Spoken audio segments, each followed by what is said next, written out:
Here we go. The quotes. I'll just read one more. And this is from Jill Mellick and Marianne Woodman. The figure of Sophia carries within certain Christian traditions that aspect of our spirituality thought of as feminine wisdom. Her wisdom is rooted in experience and compassion. She thinks with her heart. She does not value the presence of power, but the power of presence.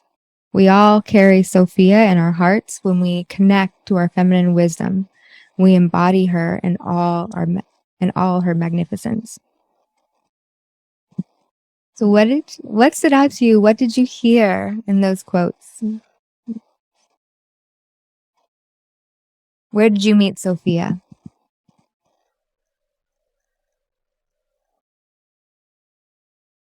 Sweetness and purity. Beautiful, Rachel.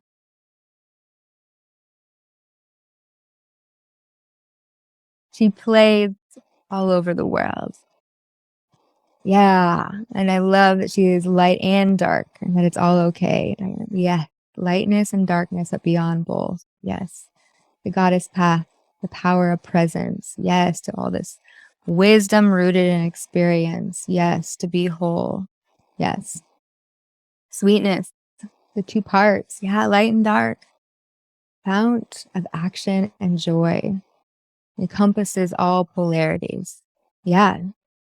This is why I love her so much, is she's the divine guide of wholeness, of a wholeness that is embodied, that we don't have to deny our bodies in order to experience it. In fact, we need our bodies in order to experience it because it's a wisdom grounded in our experience and our lived experience as women in this world, as bodies in this world. So I want to have you guys to just journal just for a couple minutes, and then we'll move on to maybe sharing. But the question I have for you for a discussion is, what wisdom have you gained from the experiences in your life? You can begin by just being with that question yourself and journaling about it. And I'll give you just 2-3 minutes. And gosh, I know there's so much wisdom you've gained from the experiences in your life. So don't feel like you have to jot it all down, but maybe something recent or something that's really that you think about often. What wisdom have you gained from the experiences of your life?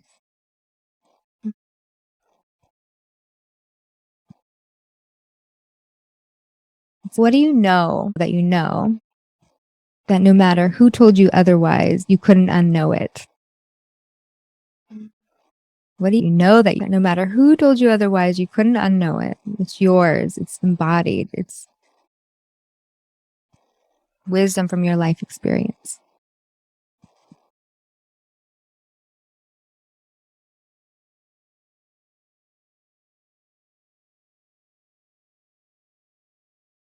Another way to access this maybe is,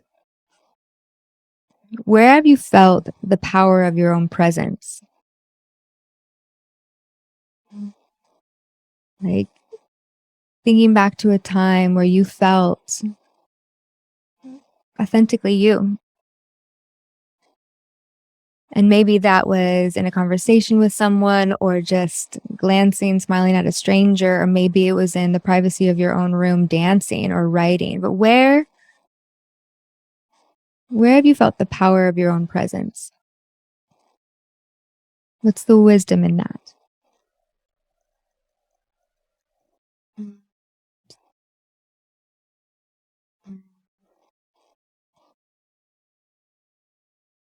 And if you have a physical sensation that comes with that feeling, jot that down too.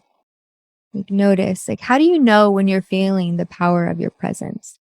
What is going on inside of you, inside your physical experience? What are you sensing?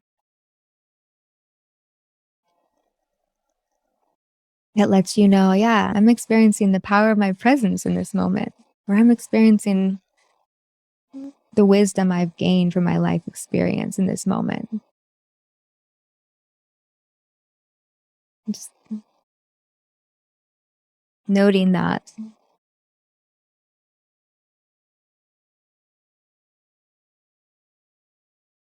Just one more minute for you guys to think. Allow it to come through. Maybe don't think too hard, but allow your body to bring a remembrance to you. Like the felt sense of okay, I know that feeling. The feeling I long for, to experience more of, but I know that feeling. I can share my feeling as an example. It's like that feeling of being really steady inside. There's no rush. That I feel my feet. I feel the rhythm of my heartbeat.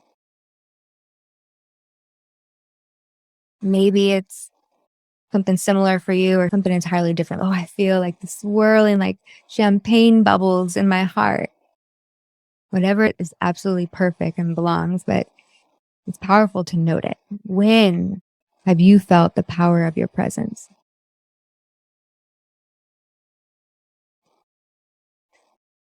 And let's share. I'm so curious. I would love to hear.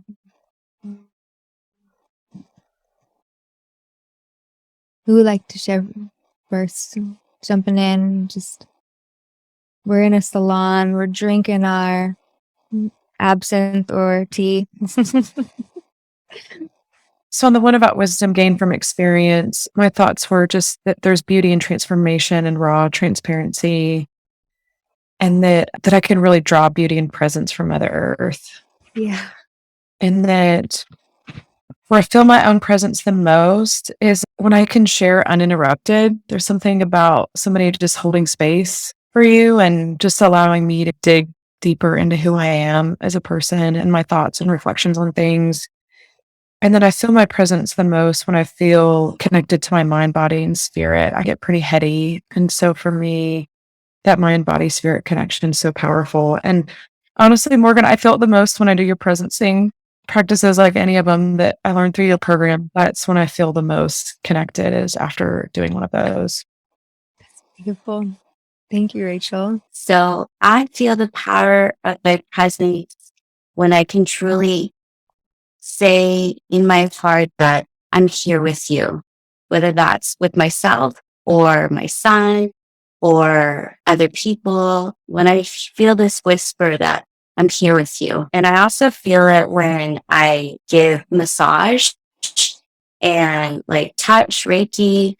I really feel grounded. I feel spacious. I feel like that's the only place I'm meant to be, right there and there. And I also feel that I can trust the practices and the people and the places that help me feel like I'm coming back home to myself.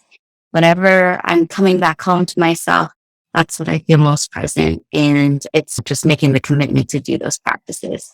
They can be so easy, like a deep breath or yoga or journaling, but yeah, just committing to doing those practices.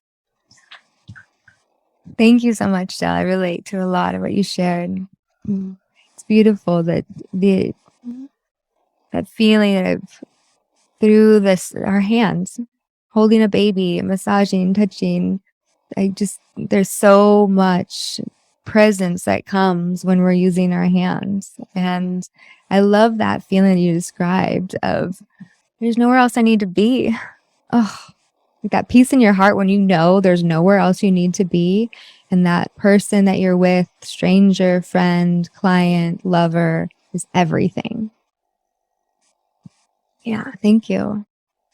Nora, I would love to hear. Just a recent experience in gaining wisdom is just really starting to experience in my body, being connected to, always concerned about how I appear to others and what others think, and starting to learn to set that aside and really be in my body and just being open-hearted with myself primarily, but then that leads to being open-hearted with those closest around me in the world in general. It's beautiful. Thank you, Nora. Yeah, just that open-heartedness at the world. And like the power of presence is everything.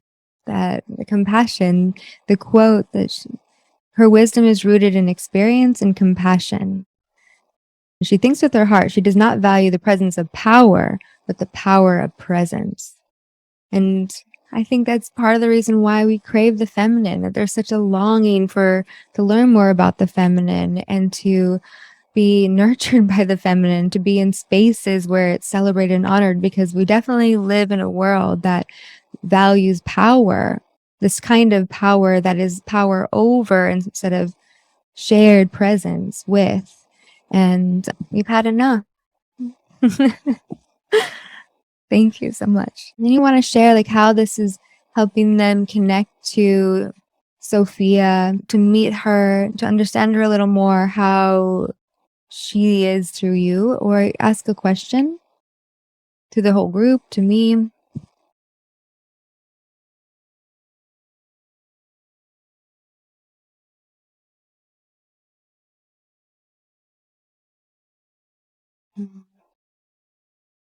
Can you share how you connect to Sophia? Do you talk to her? Do you spend time with her? Just share what that looks like in your life. That would be really helpful. That's a great question. And this morning, so I'll say like I connect to Sophia and have connected to Sophia in many different ways in different seasons. So this morning, what that looked like for me was sitting in bed and putting on a guided meditation and listening, breathing and listening, and the heartbeats, like finding my way to Sophia through my own natural rhythms. So through just slowing down to listen to my breath, to then feel into and hear my own heartbeats. This is the simplest way I come home to her, to meet with her, to know that it is through the rhythm, my own natural rhythms, my body, that I get to arrive in this spacious place where the possibility for an encounter with her opens up. So it's very simple.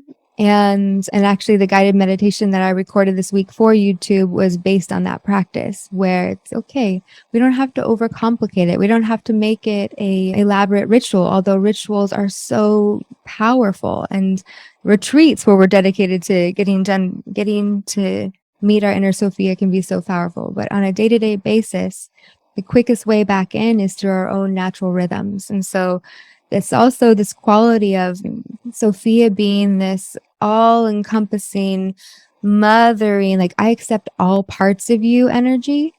So that first rhythm of the heartbeat, like that was there for us in our mother's womb. And to return to that is this powerful nervous system reset, to just feel this being held through our own heartbeat's rhythm. And then I like to imagine, okay, I'm walking towards her.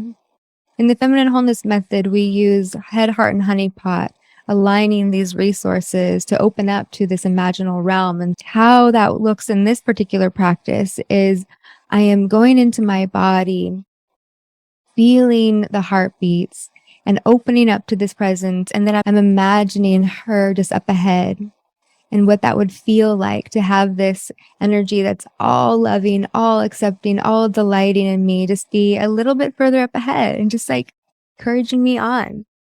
And I just walk the path just by being steady, feeling my heartbeats, breathing, and that's enough. So right now, that's how I'm connecting to her. And I have whole programs of various other ways to drop into those resources, but I think it's good for right now. Thanks for the question. I would love to hear from anyone else, like who has a practice of connecting to Sophia, or has a practice of connecting to the feminine wisdom and wholeness within themselves that they feel called to share.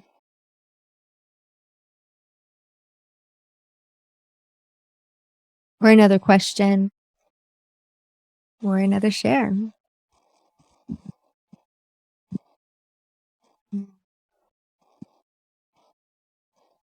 I think for me in the practical sense, lately it's been just taking like supremely good care of my health.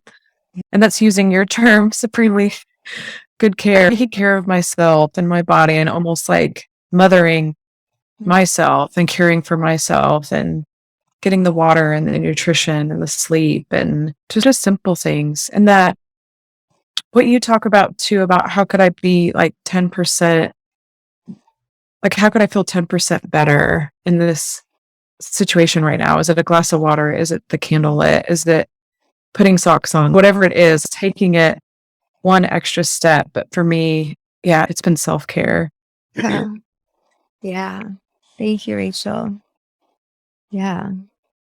I would love to share I would love to hear. We would all love to hear. in response to what you asked about what wisdom have I gained from my experiences in life.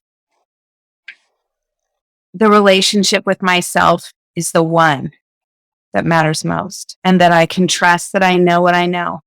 A very strong intuition. And I have been told as a child that I didn't know what I knew. And I've really learned to know just how strong my intuition is. Yeah. And in answer to the power of my own presence, I wrote self-love. And I feel it the most when I'm also connected to my body. I can be very heady during sex. I'm fully embodied during sex, moving my body in belly dancing or in yoga. When I'm in nature and when I'm connected to my inner child. Thank you so much, Carrie. Carrie's an embody your soul right now. I love hearing all of the resources and practices you're using. You're glowing too. It's beautiful. Okay, so we only have 6 minutes left. And I love to end my calls with frames. So frames are just something that you would like to take with you to something that happened, you heard said, shared during the last hour, something you felt in your body that it would be valuable for you to name, as if you had a hallway in your psyche where you could frame key words, key experiences that reminded you of who you are or where you're headed or what you want to keep close. And anything goes. It can be like, for me, I'm in a frame like surprise of so many faces and the delight of so many women wanting to know about Sophia. That is such a huge delight and a good reminder to me that this work doesn't get old. There's something very timeless about it and that we long for it. So I'm framing all of your presence here.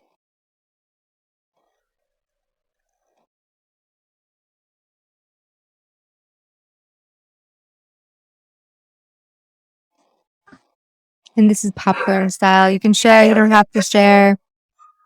You share.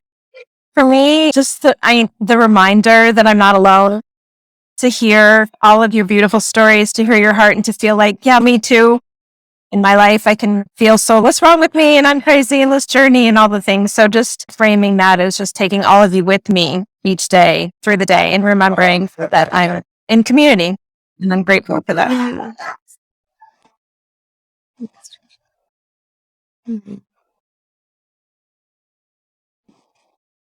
We're going to feel like I'm taking with me the word delight.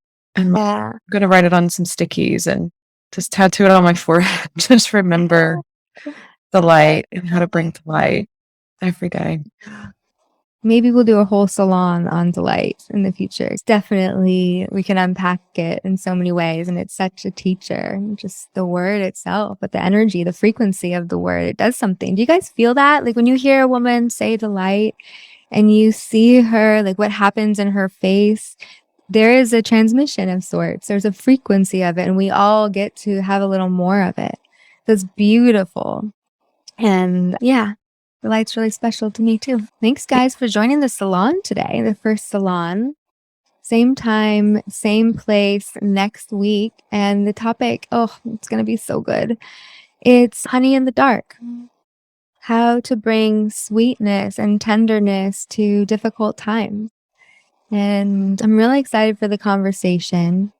We'll pick up where we left off. I look forward to see what unfolds. So love all your presence here. I hope you have a beautiful Friday, a beautiful weekend. Oh, and we have 3 minutes left. I wanted to share a few resources, like I promised you I would, of books. And what I'll say about books is that no one book, don't go looking for an answer. It's not a subject like learning biology, chemistry, mathematics. When you enter into a relationship with Sophia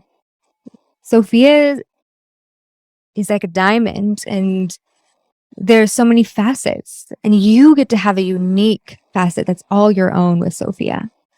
And so learn wherever you're drawn to learn, like listening to other women talk, listening to podcasts, reading books, but then also come back to your body, the rhythms of your body, and just ask, journal, get curious. What if this is resonating with me? And that's what's yours. And that is just as valid as an academic explaining to you the history of this word or this figure in the Bible. Like, your embodied wisdom relationship with Sophia is just as valid. So with that being said, here are some fun reads that are just beautiful places of inspiration. Coming Home to Myself by Marion Woodman. Coming Home to Myself. Marion Woodman.